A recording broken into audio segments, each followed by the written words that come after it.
Hello and welcome to an Infinity the Game battle report. Today we're playing Vanilla Combined Army against the Shock Army of Acontecimento, and the scenario is Outbreak.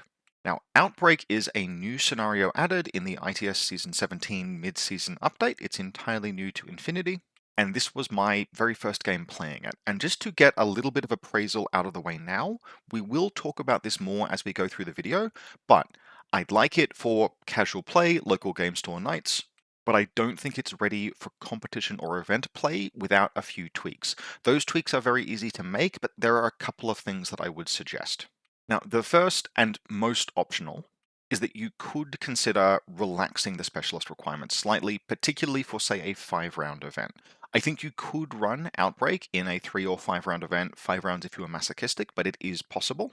But it does have very restrictive specialist requirements. Technically, any objective in the scenario can be accomplished by a model with the specialist operative skill, but those are actually relatively rare. And realistically, you want/need doctors, paramedics. Hackers and forward observers are useless in this scenario, so is chain of command. And that really significantly restricts list construction in a scenario that already asks quite a bit of players in terms of order intensiveness. You need to interact with each HVT in the scenario up to 3 times, requiring 3 separate orders, and while you don't need to interact with all 5 to win the game or score maximum amount of points, that is still a very high order count requirement, which is fine, totally on board with that with the mission, but when you combine it with severe specialist restrictions, it's probably just a little bit much, especially for a 5-round event.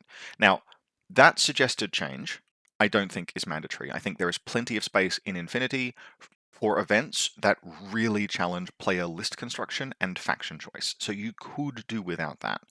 A change that I do think you need to make if you're going to run this in an event, 3 or 5 rounds, is to introduce one additional restriction on how HVTs are deployed, requiring that each infected is placed not just 8 inches away from the other HVT that you as a player are placing, but in fact 8 inches away from every other infected period, including the alpha infected. I'll talk about that a little bit more when we get into the scenario, but the short version for the reason why I suggest that is that if you don't put that restriction in place, even with the existing restrictions in this scenario, it is very, very easy for a properly built list to score 6 points on the first turn of the game, and in doing so, lock your opponent out of a significant number of those points. Now, technically, that is not an unwinnable position for the second player, but realistically, it represents such a large lead that can be accomplished effectively with no interaction with your opponent if you build a list the right way, that it leads me to the conclusion that you really just can't allow players to clump HVTs together, which the deployment rules currently allow them to do. So we'll talk about that more as we get into deployment and how I would, having now played the scenario once, build my list and configure the HVT deployments in future. For now, as a first run through this mission, kind of just approaching it the way it was probably intended to be approached by its writers, let's have a look at the lists. Now, this is my list for tonight's game, and it is based on a combined army list that I'm currently working on, and which realistically needs more guns in it. It does currently have lots of things that I really like, and also it has effectively a single weapon with a range band greater than a Spitfire. And the changes that I've made to it to play Outbreak have reduced the amount of smoke, which further makes that a little bit more challenging to play. Now, that restriction notwithstanding, there is a lot of stuff in here that I really like, and I will continue to dial this in, and I do think it's kind of an example of how Combined Army is a faction that has to stretch a little bit to play Outbreak, but can do so and actually has some really good pieces for it. From the top, we have an Anathematic Lieutenant Hacker. This list is very heavily designed to be a hacking dominance list if it wants to. I think this is something that you could change in terms of getting more guns into the list. Or perhaps I just pair it with a list that has guns. The Anathematic, we know it, we love it, it's very, very strong. It doesn't necessarily do a great deal in this mission other than fight, because it can't do things like stabilize the infected, but it can synchronize very easily, get them back to the stabilization zone, which gets you part of the way there. Bit and Kiss, essential network projection for an Anathematic and our secondary hacker. And then we have a Rodok duo. Absolutely love these guys. These are some of my favorite profiles in Combined Army.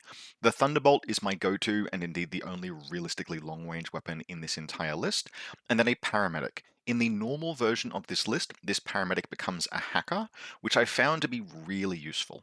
Now, technically, a Rodok hacker is just doing things that the Anathematic is doing. It's a hacker with Trinity.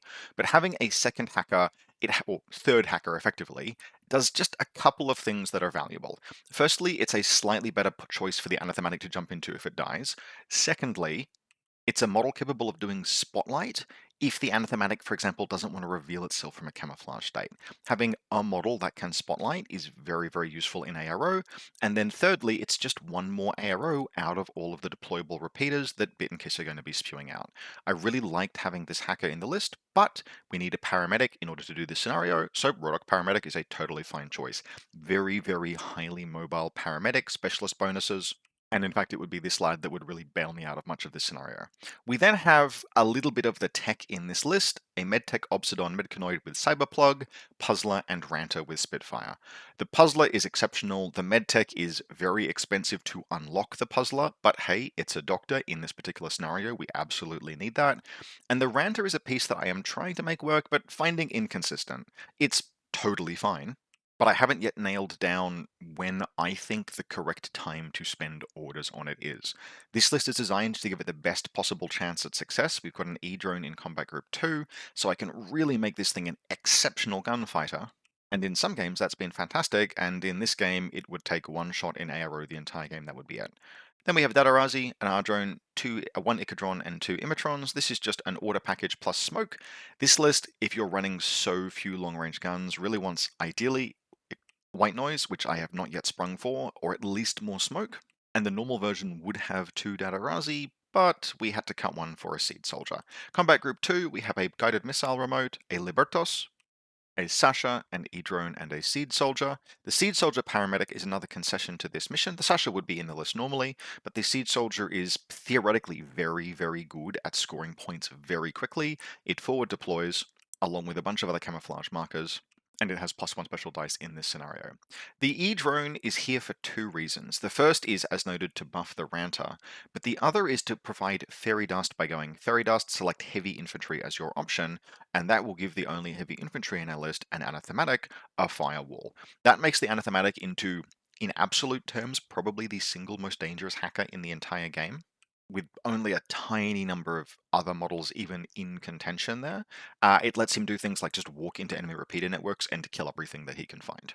Now that does make this list somewhat specialized, because if you're not playing a matchup where that's valuable, you really start running into the fact that, boy howdy, it would be nice to have literally anything called a heavy machine gun in this list. But as an experiment that I'm trying to make work, it's got a bunch of things in it that I really like. It's got a bunch of goblin elements, things like the Puzzler and the Libertos. So there are many things that I like about this list. I just haven't yet myself fully learned how to play around its limitations, and there's some things I'll need to adjust in future, especially just to get a little bit more gun in there. Now, playing against me tonight is the Shock Army of Acontecimento, and unlike Combined Army, which have some very good pieces for doing Outbreak, but need to actually consciously put them in the list, Shock Army, a little bit like Varuna, does not have to make those concessions because it has Knights of Montesa, which are one of the best pieces in the entire game, and incidentally, are very good at doing Outbreak. Now, they aren't perfect at doing Outbreak because they are impetuous models. That isn't the end of the world, but the perfect specialist in Outbreak is able to both stabilize and scan the infected and then civ-evac with them. And you can't civ-evac with an impetuous model, so it's a small limitation on the Knights of Montesa, but that is comfortably made up for due to the fact that they're the Knights of Montesa. I don't know if there's a better way to spend 20 points or 40 points in the entire game than a duo of these guys. And in this list, they can exist either as a duo or as a sort of like large kind of weird fire team. The fire team would consist of the Orc, Knight of Montesa, Pathfinder, and Scylla. The only duo bonuses are coming from the Montesa Knights, but hey, we've got an Orc with a Tinbot linked with Scylla and a Pathfinder attack aware remote. This is sort of like not really gunfighting, that's handled by other stuff, but it is just a big pile of good stuff. For lack of a better term, it's kind of a heavy support ARO fire team question mark, but Alistair put it together when he built this list. That was my opponent for today. And basically all of the pieces would justify themselves. We have an Akal Commando. This is my favorite drum troop in the entire game. Not necessarily the most powerful in absolute terms, but relative to the 21 points that you pay, there is no drop troop I would rather have in a list. It is a specialist. It is a ballistic skill 13 boarding shotgun +1 burst. It is an elite troop with decharges and a deployable repeater. That means that it can do a colossal array of classifieds, not relevant in this scenario, but nice overall. And otherwise, it literally always has a play that it can make. It can drop down or parachute in and accomplish objectives. It can drop down or parachute in and place a deployable repeater, or it can drop down and parachute in and fire off a ballistic skill 13 3-dice boarding shotgun. All of those are fantastic. Any two of them would comfortably justify a 21-point profile. In my opinion, the best relative to cost drop troop in the game. There is absolute competition there, but I love the Akal Commando. We've then got Agnes, Chain of Command. She's 18 points, and the list is running a relatively aggressive lieutenant, Fugazi Dronebot, and then a Garda de Assalto. 1.5 SWC, 40 points. This guy's a little bit weird. The Garda de Assalto has kind of always been a piece that is expensive, but like really cool, question mark, and that continues with its return in N5. Mimetism and very high ballistic skill and a synchronized Oxbot, like these are all really cool things, but also that's an enormous points cost. Ultimately, it wouldn't really get to strut its stuff much this game, but the Oxbot would be entirely relevant. In Combat Group 2, we then have a Bagmarine Lieutenant duoed with a Machinist. Couple of extra points are spent here on an armed turret with emitter, but this is my favorite turret in the game. And one of the very few turrets that I would say is worth spending a few extra points on something like a Machinist. If you're already taking a profile like this, it duos with the Bagmarine. It's a specialist, it's relatively inexpensive, paying a little bit extra for a turret that has very, very forgiving range bands and can completely brick an offensive turn. Just kind of, that's the point where a turret becomes worthwhile. If we saw more turrets like this, or maybe AP Thunderbolt turrets would be the other ones that I like, I would actually start reaching for those profiles. Now from there, we have two Fugazi Dronebots and a Mulebot, and then the Dart Mind Layer profile. This is a slightly padded bottom end group. 3 order-generating models. The expectation is kind of that some of them will jump into Combat Group 1 as and when they need to reinforce it, because you're not always going to be able to spend points on the Bagmarine, the Machinist, and Dart. Dart is very good at being an order sync if you need. There's always something that she can accomplish, even if it's just accomplishing mission objectives and laying some mines. But yeah, this combat group will sometimes see Fugazis and Mulebots dropped into combat group 1, because there's a lot more here that's going on that's active. This is kind of a first draft kind of Shock Army style list, I would say. It's definitely looking to be like paired with maybe a Tikbalang list, for example, or a Drakao list.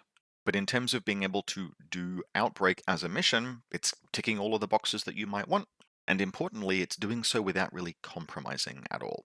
Cool, let's jump into the game. Now, here's our table, and as a reminder, Outbreak is a radial deployment scenario. I win the roll and I snap pick first turn, and so my deployment zone is going to be something like this, 24 inches radial circle. As with all radial scenarios, not a lot of physical space, but quite a lot of depth. Gotten quite used to playing these now, and I was relatively happy with both of the radial deployment zones that I had access to. Alistair picked the far zone over here on the grounds that it had a very nice place to put a stabilization zone back here that would be very well protected. Now, before deploying your troops, you first deploy extra infected and stabilization zones. My own stabilization zone went here, just about equally protected compared to Alistair's. It's the deployment of the civilians that I think causes my main issue with this scenario from a competitive perspective. How you go about doing this is that the person who kept deployment first deploys 2 infected. Those 2 infected can't be within 8 inches of any other infected. Can't be within 8 inches of each other, which is the issue. Then the player who's going usually first deploys their infected, which can't be within 8 inches of each other, but again can be within 8 inches of any other infected. Now, in this particular scenario, what we've done is that Alistair has deployed one of his infected over here, and I've just deployed one right next to it. And then he's deployed another one over here, and I've deployed one right next to it. We've met the scenario restrictions there, but we've clumped the HVTs. If I was now playing this, like basically if I was playing this whole game again from scratch, I actually wouldn't do that. What I would do instead is the alpha infected is in this corner here. I would deploy my first HVT within 8 inches of it, and I would deploy my second HVT, whatever was conveniently within 8 inches or not quite within 8 inches of that. That might, for example, be possible to get a HVT down here, just kind of eyeballing it. And then I would just spend my entire first turn dealing with those 3 HVTs, the alpha infected and then the 2 that I've placed. And especially if I had access to a disco ball, 1 disco ball is going to be not quite enough, but you should be able to pinch off like a relevant line of sight. and then just go about your business. It would take probably all of your first orders combat groups or a split of your first and second orders groups, but you should be able to stabilize and secure all of them and probably also synchronize and escape with the alpha. Now, if you do that, you haven't attacked your opponent at all, and your opponent could do things like deploy mines, which you'll have to run a warband through and kill, etc. Although you can sometimes even pinch off mines by using your own mine layers to create camouflage markers, blah, blah, blah, blah, blah. But if you are able in particular to stabilize all three of those infected, well, that's it. You've just stabilized three. That guarantees you more stabilized than your opponent. That's 2 points. It's 2 points that they can't get. So that's an immediate swing in your favor. And scanning the three is the maximum amount of points that you can get as well. And because they're so clustered, it's easy to do. And because you've scanned and stabilized the alpha infected, that's points as well. So even before we get to doing things like civivacking the alpha infected, if you have enough orders and you play your first turn right and you moderately build your list for it, you can kind of win the scenario on the first turn, thanks to how easy it is to clump HVTs. I'm sure the designers of the scenario thought that they were putting restrictions in place, but realistically they didn't. The fact that you can deploy one of your HVTs in base contact with the alpha infected just gives you a really easy path. And so I think if you're going to run this at an event, particularly an event that is competitive rather than narrative, that's probably something that you want to address. For my money, the way to do that is to require that all HVTs be deployed more than 8 inches from all other HVTs. That just gives the player who picked deployment a little bit of an advantage to make up for the fact that they have to deploy their HVTs first. And it means that for the first player to make that run and score lots of points on the first turn, they at least have to cross a lot of physical space.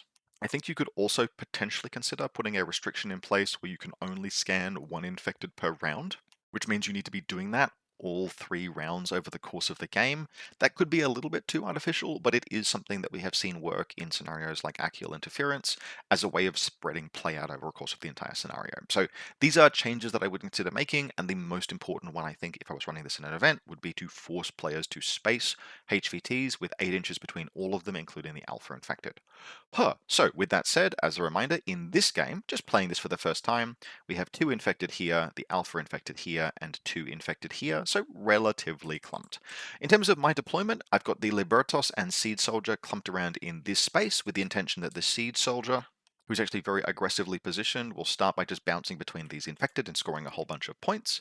We've got our specialist operative Sasha over here. She's rolled up a Panzerfaust. We've got the Rodok duo deployed behind this tree and on this sort of rooftop behind this parapet here.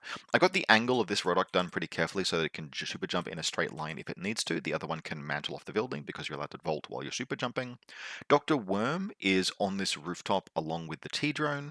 His Ranter is forward deployed here, and the Puzzler is deployed on the halfway line. It's as far forward as I can go. The halfway line is kind of not quite there. The halfway line is like this, basically. And so it's as far forward as I can deploy while being in cover. I would love to have it a bit further around, but I can't.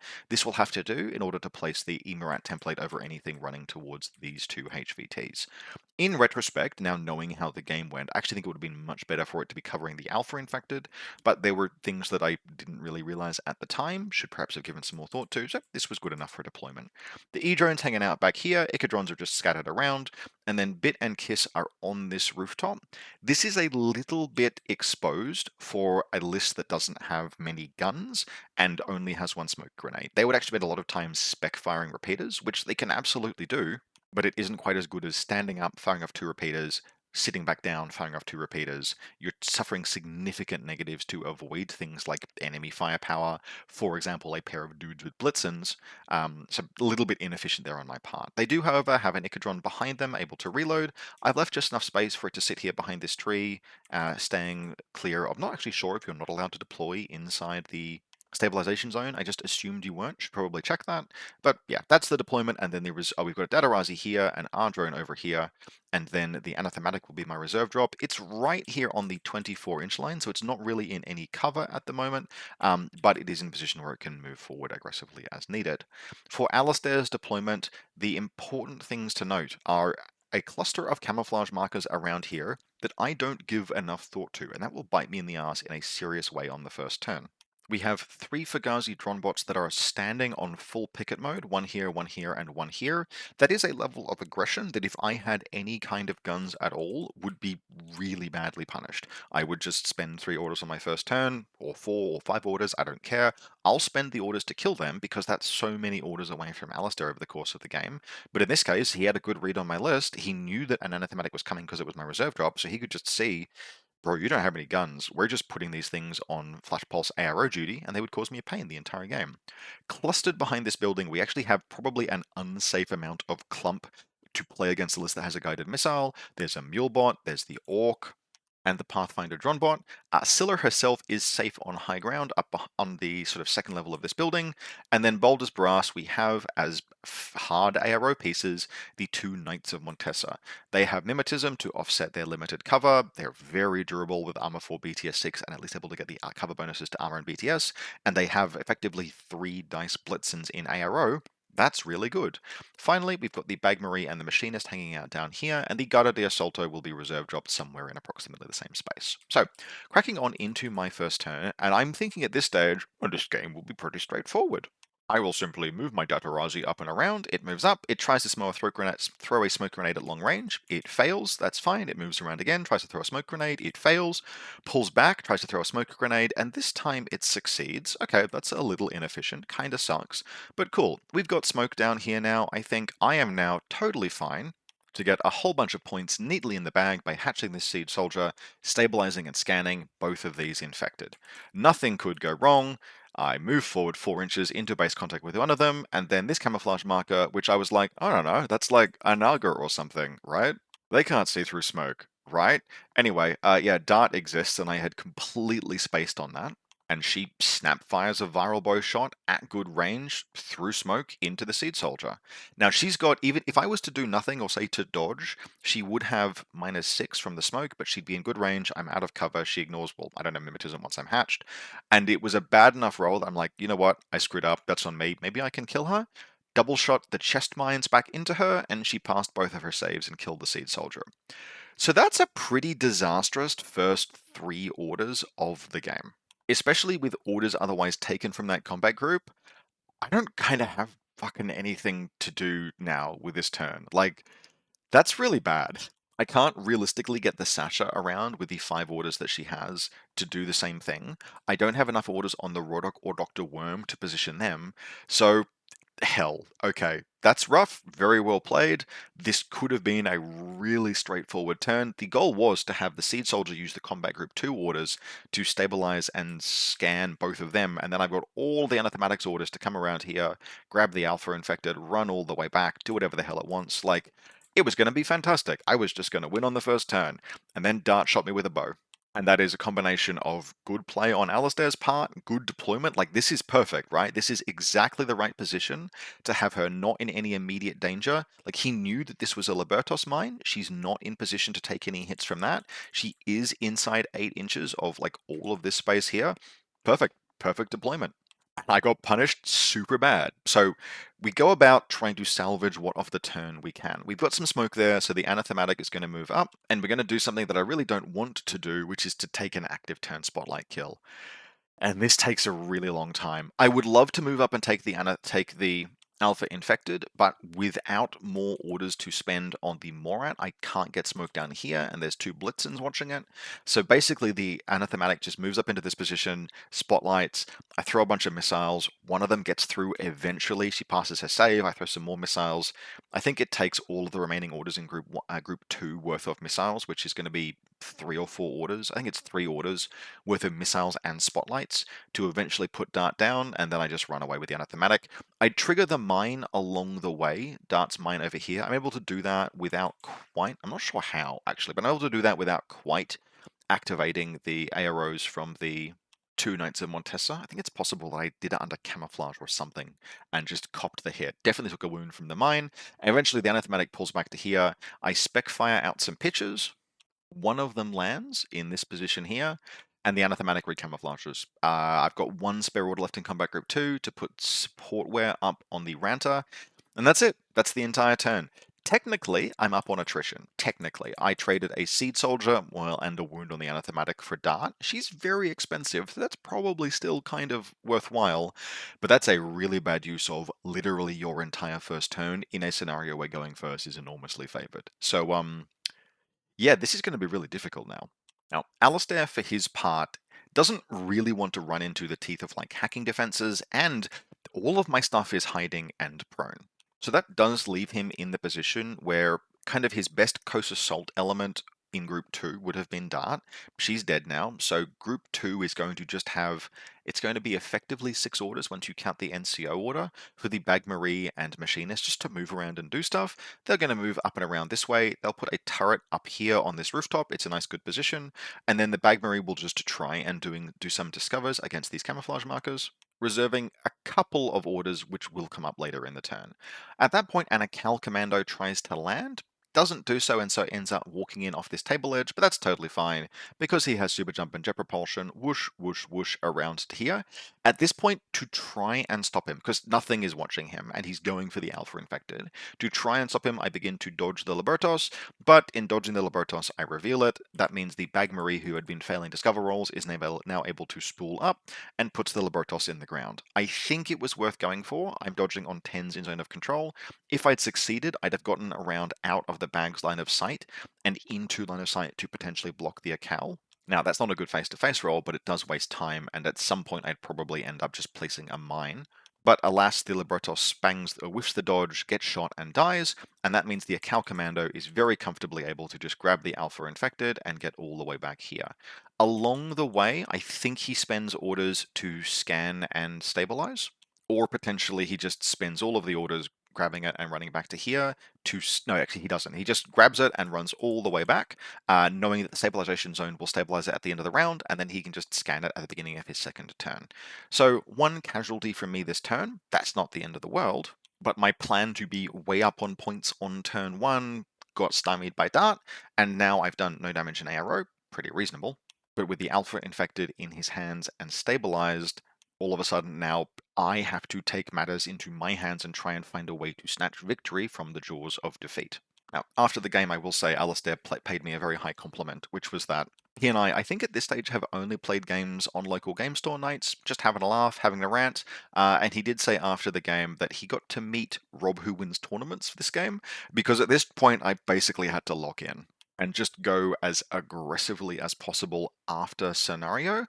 I did fortunately have a bunch of tools that enabled me to do so. And the big thing here that was really useful is that this is a matchup and scenario where the Rodok could bail me out. The ARO posture that Alistair had in place was really solid. We've got 6 dice of emitters or blitzens coming in from these guys. We have an emitter turret up here. That's potentially just attack stalling, unless you're a medium infantry warhorse trooper, in which point you don't give a fuck about any of it. So out come the Rodok because this is their moment to shine. Along the way, we're going to casually engage and destroy the emitter turret, and then we're going to push up and around here. Now, I do have to drop prone once I get sort of into this space here, because we're closing to within 24 inches of the Montesa Knights at that point, whereupon they will switch from not firing off blitzens effectively, to firing off their shotguns. Yes, it's at very bad range, but it's not like I'm going to be returning fire that effectively. Even if I wanted to engage them with a Thunderbolt, I don't have the orders, and a Thunderbolt will struggle to injure them. But I need to just not allow them any possibility of getting a lethal arrow. So once we cross past this yellow crate, we drop prone so that these barricades are in the way. At that point, we're going to best be moving around here, and we will be stabilizing and scanning both of these infected. Now, that's most of what is going to happen this turn. There's not really too much that I can do with the Sasha. The Anathematic will be repositioning just to have a line up here, because anything that can stop an easy run down into these, at this point, trying to secure these 2 infected, that's a big deal. So the Anathematic positions to be able to take an ARO if it needs to. We remove the Sasha around a little bit, we move the Datarazi forward. That's basically everything. That's this entire turn. But I do have a couple of orders spare in Combat Group 2, so screw it. We want 1 order spare specifically. We stand up the T-Drone.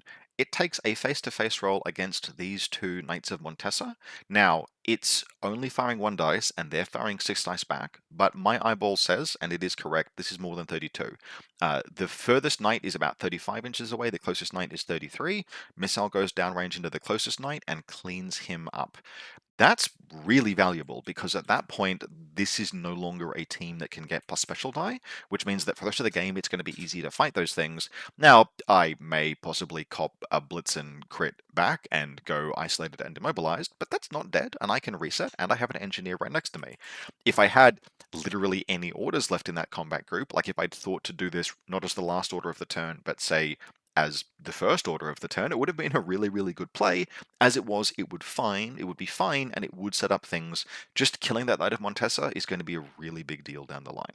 Now, from here, Alistair has a few things to do, but the first and most important one is to get this Alpha infected scanned. So, a little bit attack aware, blah, blah, blah. He does that. The Bagmarie spools up its HMG and hoses down this repeater. Oh, with 1 order spare, actually just for visibility, this is a repeater that has been spec fired.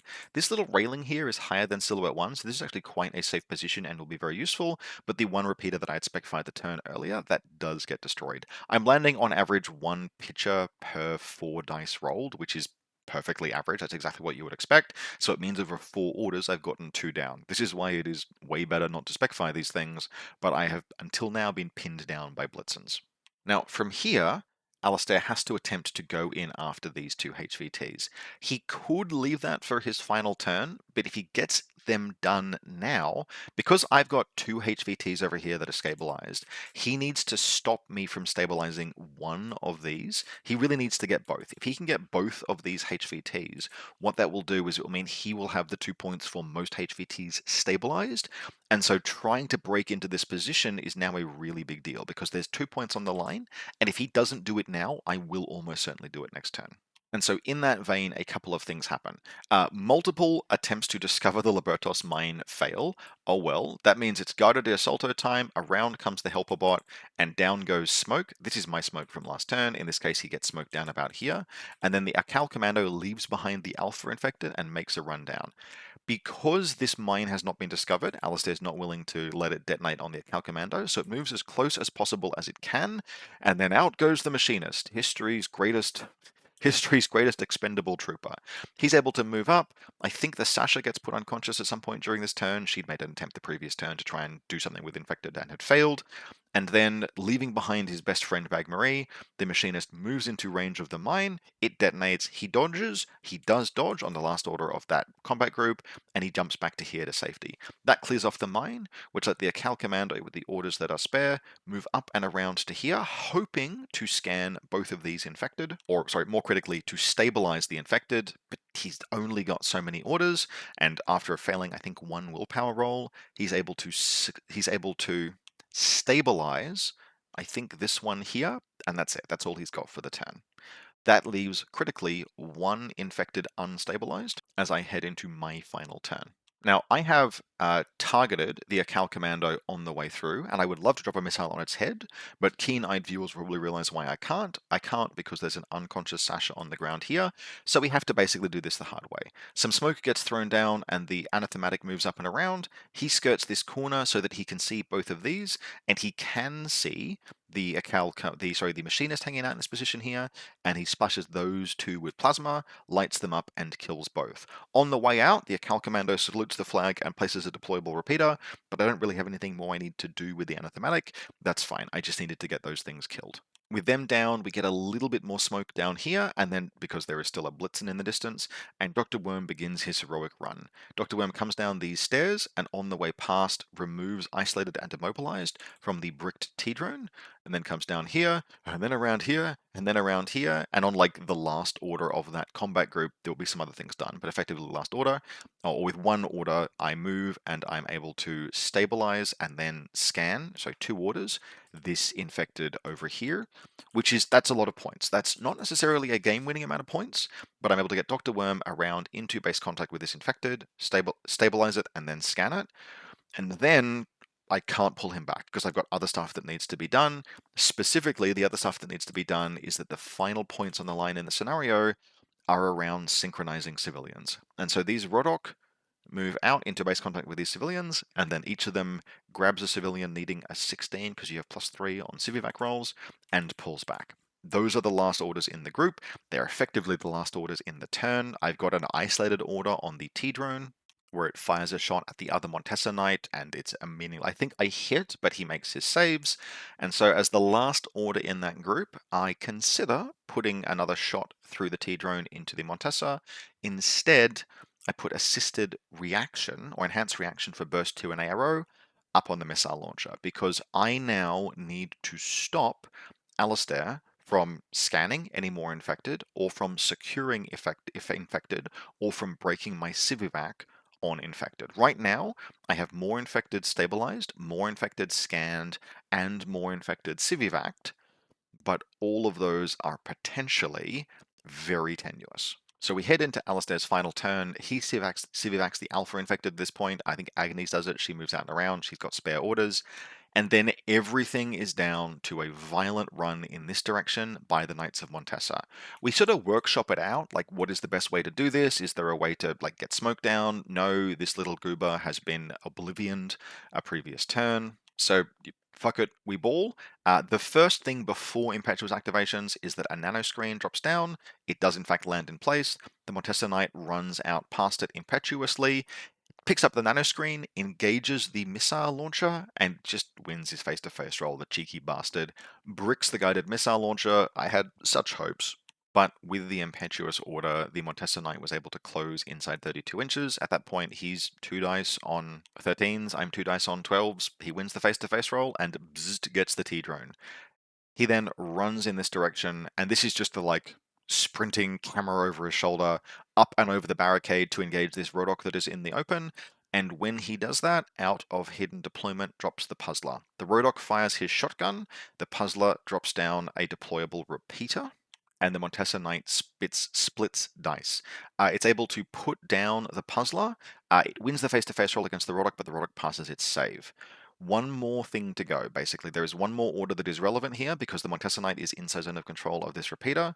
Pushes forward, this Rodok dodges, this Rodok engages with a shotgun, and we get an Oblivion and a Carbonite into the Montesa Knight. A few things happen here that are all very relevant. The first is that the Montesa Knight does successfully kill this Rodok over here. Puts it unconscious, that breaks Civivac. The second thing that happens is that I whiff the Oblivion, but land the Carbonite with a crit, and even with the nanoscreen, a bad enough roll will fail that save. The Montesa Knight is BTS 8 against this, I want to say, with the nanoscreen, but one of the saves is a 19, which renders him immobile. And then, very importantly, this Rodok passes the first dodge I have passed the entire game, and moves 2 inches away. And that 2 inches gets him out of 8 inches of the Montesa Knight, which is literally going to be the decisive roll of the game. Because after doing all of that, there just isn't enough gas in the tank. Scylla has 2 orders to spend. She uses those orders. She kills the anathematic, but that's it. That's the rest of the game at that point. And it means that when we check our points, when we do scoring, at the end of all of this, we have the same number of infected Civivac. I have scanned and stabilized 3, which means I have more stabilized and the 3 for scanned. And I have been able to secure an infected, and Alistair hasn't. The final score ends up being something like 6-5 my way, literally just off the back of that dodge that the Rodok makes to get out of zone of control. If he hadn't made that dodge, then it would have been a 5-all draw. So very well played by Alistair. There were a number of points where just frankly the deployment of Dart, recognizing how important she was, recognizing the pieces that I had in place and the way that I would be moving to put them. But then also, I think also this game, recognizing that this was a game where you can be ballsy as hell with Fugazi. That's something that would be a thorn in my side the entire game. There would be meaningful stuns. A Flash Pulse would end up stopping the Sasha from getting a second attempt at scanning one of the civilians early in round 2. I would have to throw smoke constantly. I just didn't have a tool realistically to punish those 3 Fugazi drone bots. That would be very relevant. In some games, you really don't want to put them up on picker positions like that. Like if I had an extra in this case, if I had a Vector multi-sniper, I would probably have picked off like 3 of them in 2 orders would actually be very reasonable to do. But I didn't have that kind of a piece. Alistair recognized that he could put those things on Picket. He did. And so really just a very solid turn 1 defense that kept me from very quickly snowballing away with the game, which I would have done if Dart hadn't been in that position. Now, that does bring us back to what I would consider to be the risk with this scenario, which it is really much, much too easy at present for the first player in relatively few orders to snowball up a large number of points. Even if you don't want to secure all of the scan the infected points on the first round, the fact that you can stabilize 3 infected and just lock those points away and grab the alpha infected and run, there are too many options for the first player to score too many points on the first turn. I don't mind scenarios that put a large potential order load on the first player because that stops alpha strikes from just ending the game on attrition. That's fine. But there has to be like a recovery mechanism or something, or just a little bit more friction that is in place than is currently the case with this scenario. So if you're interested in playing Outbreak, I do still recommend it, but I suggest approaching it a little bit more from a narrative mindset. And if you do want to put your competitive hat on, minimum, I recommend just requiring that both players put all of their infected at least 8 inches away from all other infected. That should make it just difficult enough to go from infected to infected attempting to score points, to stretch the objectives of the game out over a longer time, and get that kind of vibe that actually is present in a lot of other ITS Season 17 scenarios. Season 17 has been really good for having scenarios that continue to be live all the way to turn 3. This could potentially be a scenario like that with just a little bit of tweaking. Still, a game that I very much enjoyed, always fun to sit down, run headlong into absolute disaster on the first turn, and then try and recover from that position. That kind of experience is quintessential Infinity. I had a great time with this game. If you'd like to support the channel, just as a reminder, you can do so via the Buy Me a Coffee link in the video description below, or by becoming a channel member on YouTube. Also, like, subscribe, all of that usual call to action stuff. This video will be going live on the weekend, and I will note that I expect probably a small delay before the next video. I will be aiming to have it out shortly after the coming weekend, but shortly after, maybe a few days, just necessary in order to line up certain schedule things with when I want the video to be released relative to its content.